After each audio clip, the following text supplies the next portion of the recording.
Então, se você pegar aqui, ó, já começando, eu sempre gosto de fazer isso porque eu acho que você aprende a pensar um pouquinho. Então, distúrbio, obviamente, é uma alteração, alguma coisa que está errada, né? Então, está fora do normal, a gente chama normalmente de distúrbio, desordem, alguma coisa do tipo. Se eu pegar aqui ó, e dividir emo tem a ver com sangue. Ah, professor, é óbvio, né? Porque o hemograma é a análise dos componentes lá do sangue, principalmente as células, né? Isso, então emo tem a ver com sangue. E dinâmica tem a ver com esse movimento do sangue por um sistema, que é o sistema cardiovascular. Então, aqui na aula de hoje, a partir da aula de hoje, também na próxima, a gente vai conversar um pouco sobre as doenças que acontecem nesse sistema cardiovascular, principalmente o vascular em si, falando um pouco sobre edema, congestão, falando sobre hemorragia, trombose, e aí na sequência choque e outros tipos de alterações que a gente também vai conversar na aula que vem. Então é isso que quer dizer esse termo aqui. Então são as alterações que acontecem na dinâmica que o sangue tem nesse sistema vascular. Então, começando aqui, a gente tem que entender melhor como que são as pressões dentro dos vasos sanguíneos aqui. Aqui a gente está mostrando um leito capilar, seria um capilar em si, lembrando que a gente tem artérias de grande calibre, artérias de médio calibre, pequeno calibre, arteríolas capilares, venas de aumento calibre, veia de médio calibre, veia de grande calibre e aí chega para o coração. As artérias, deixa eu fazer um desenho aqui, ó, bem feião assim, mas eu acho que dá para a gente acompanhar melhor. Ó. Isso aqui seria tipo um coração, né? Então, as artérias, elas saem do coração e as veias chegam até o coração. Vocês estão enxergando esse desenho aí, esquisitão ou não?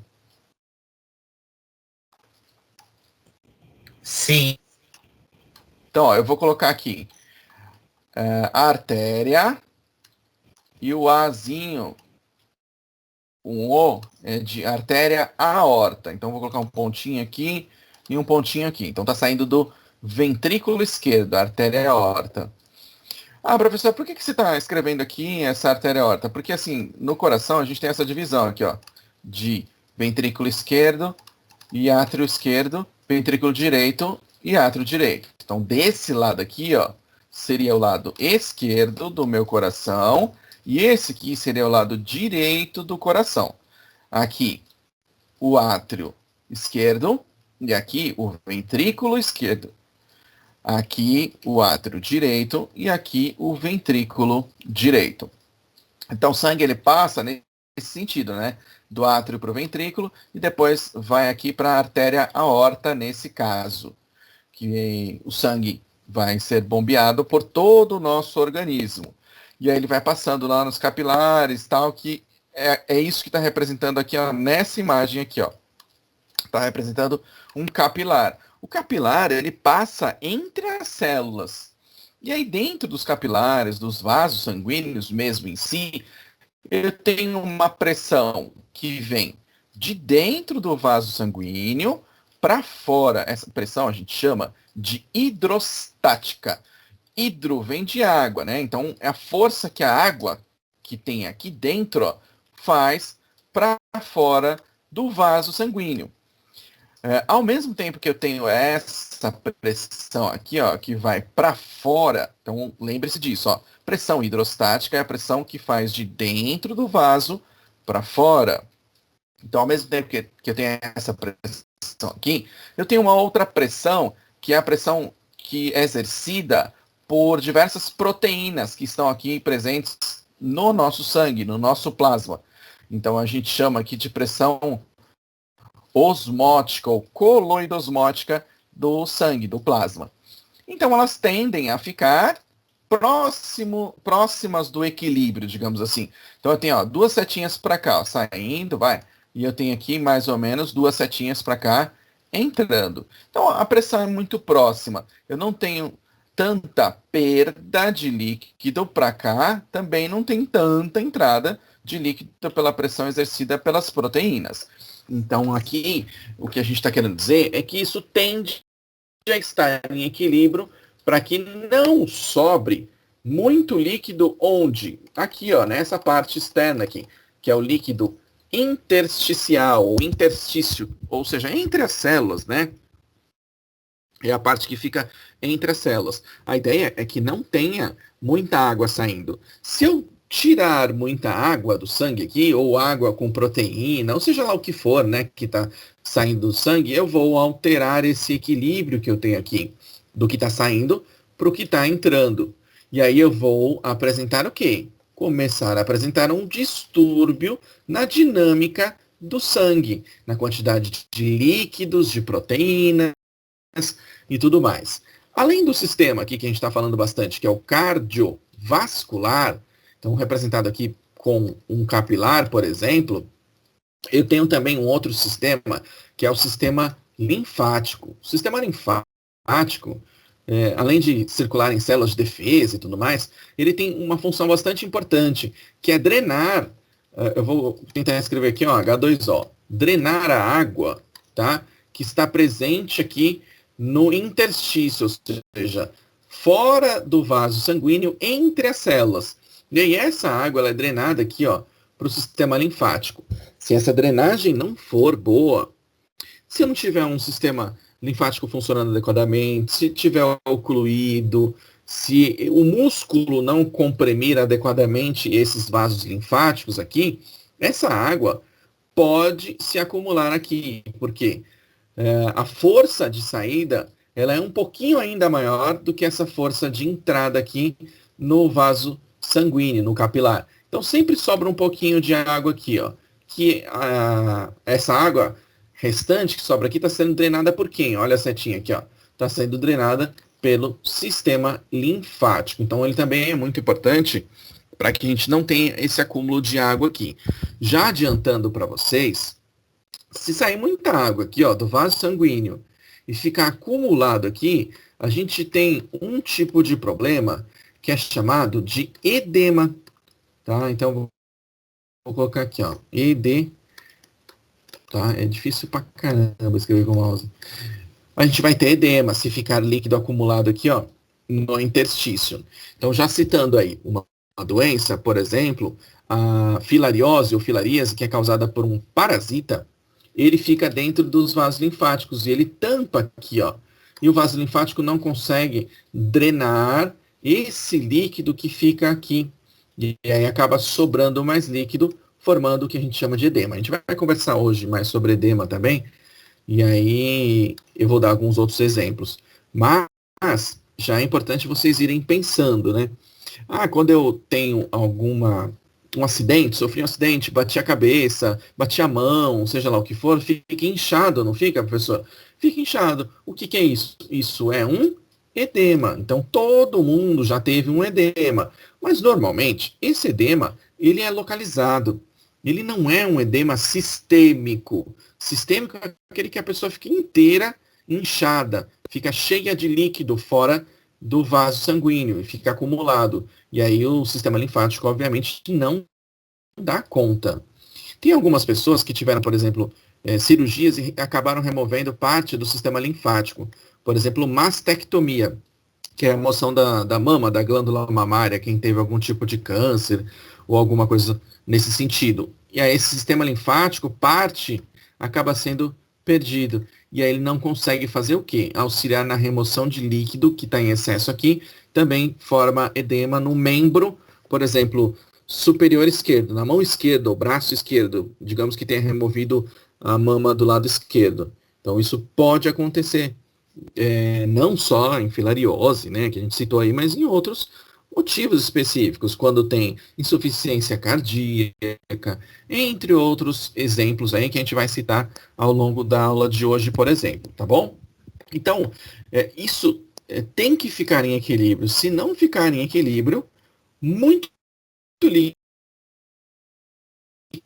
líquido sai, e quando esse líquido sai, às vezes a parede do vaso sanguíneo chama de endema, as células estão mais afastadas também, por exemplo, no processo inflamatório. E aí, nesse processo inflamatório, as proteínas também saem. E aí acaba perdendo mais proteína de dentro, essa pressão acaba diminuindo mais ainda. Se eu perder, por exemplo, albumina, que é uma proteína plasmática que tem maior quantidade, né, no nosso sangue, a nossa pressão coloidosmótica aqui, ó, que é essa que equilibra, também vai acabar sendo alterada. Ela é reduzida mais ainda. Então, esse edema tende a aumentar cada vez mais. Se a pessoa tem um dano renal no sistema de filtração do sangue, lá nos néfrons, uma síndrome nefrótica ou alguma outra doença renal, né? Existem vários tipos que a gente poderia citar, mas síndrome nefrótica é uma delas. Na síndrome nefrótica, as proteínas que estavam presentes aqui, ó, algumas delas, são excretadas junto com a urina. Vou colocar um UR aqui. São excretadas junto com a urina, então são perdidas. E aí essa força aqui, ó, exercida, essa pressão coloidosmótica, ela é reduzida. Consequentemente, quem que vence? A pressão hidrostática, levando ao acúmulo de líquido, causando um edema. Por isso que quando a pessoa, por exemplo, tem alterações renais, em muitos casos ela começa a ter edema, e aí tem acúmulo de líquido, entre outros problemas que vão acontecendo. Deixa eu pegar e apagar tudo isso aqui, porque acaba ficando uma bagunça aqui e confunde muito para a gente entender esse esquema todo aqui. Até aqui tudo bem, gente? Tudo bem. Conseguindo acompanhar? O som tá bom? Como é que tá aí?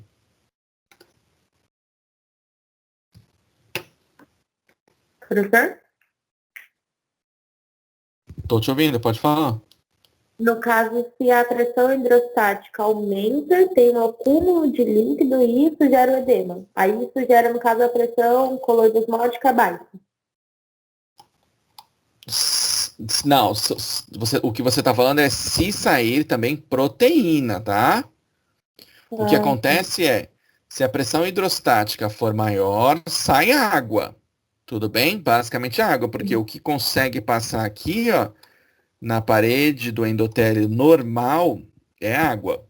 Agora, se tiver também um processo inflamatório, alguma outra alteração, a gente pode ter saída para cá também, ó, de proteína, tá?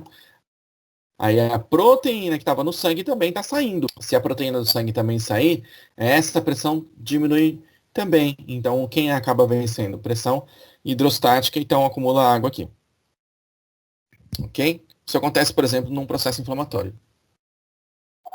Tá bom, obrigada. Nada. Então é muito importante que a gente entenda o seguinte: por que eu tenho essa pressão hidrostática? Porque o sangue está sendo bombeado lá pelo coração e o coração tem uma pressão arterial. Então, quando o sangue passa por aqui, o líquido está fazendo essa pressão aqui, ó, é normal isso daqui. Essa pressão que o líquido faz na parede do vaso sanguíneo. Então é normal ele tender a sair. Por que ele tem que tender a sair? Porque eu tenho célula aqui, gente. Ó, aqui fora eu tenho célula do tecido normal. Então o líquido, água, sódio, glicose e um monte de coisa tem que sair aqui para chegar nos tecidos que estão próximos aqui, ó. Imagina que isso seja, por exemplo, uma célula, tá? Que está aqui fora, ó, esse negocinho mais quadradinho assim. Isso é uma célula, então o líquido tem que sair. Se o líquido não sair, eu não consigo nutrir, banhar, né, que a gente fala, essas células que estão aqui nesse tecido. Se, por exemplo, isso aqui é um neurônio, tá? Vamos fazer um desenho mais ou menos assim, ó. Neurônio e aqui um axônio, alguma coisa do tipo, tá? O vaso sanguíneo vem aqui, ele tem que ter a pressão saindo um pouco de líquido, nutrindo a célula do sistema nervoso central, que é o neurônio, mas eu tenho que depois tentar puxar esse líquido de volta. Se não conseguir, acumula líquido aqui e esse acúmulo de líquido aqui fora do vaso sanguíneo, já adiantando, vai levar ao edema. E se vocês lerem aqui depois, ó, os vasos linfáticos removem uma grande parte desse excesso de líquido, mas se a capacidade da drenagem linfática for excedida, resulta em edema tecidual. Então, depois, se vocês quiserem olhar com mais calma, isso daqui é basicamente isso que eu estou descrevendo para vocês. Esse sistema circulatório, já se equilibra, mas ainda tem um pouco mais de pressão hidrostática, e o sistema linfático acaba de reabsorver o excesso de líquido que tem aqui e leva pelo ducto torácico para a veia subclave e volta, então, para a corrente sanguínea. Isso é normal. Mas se ficar em excesso a pressão hidrostática, vai acumular mais líquido do que o sistema linfático consegue trabalhar.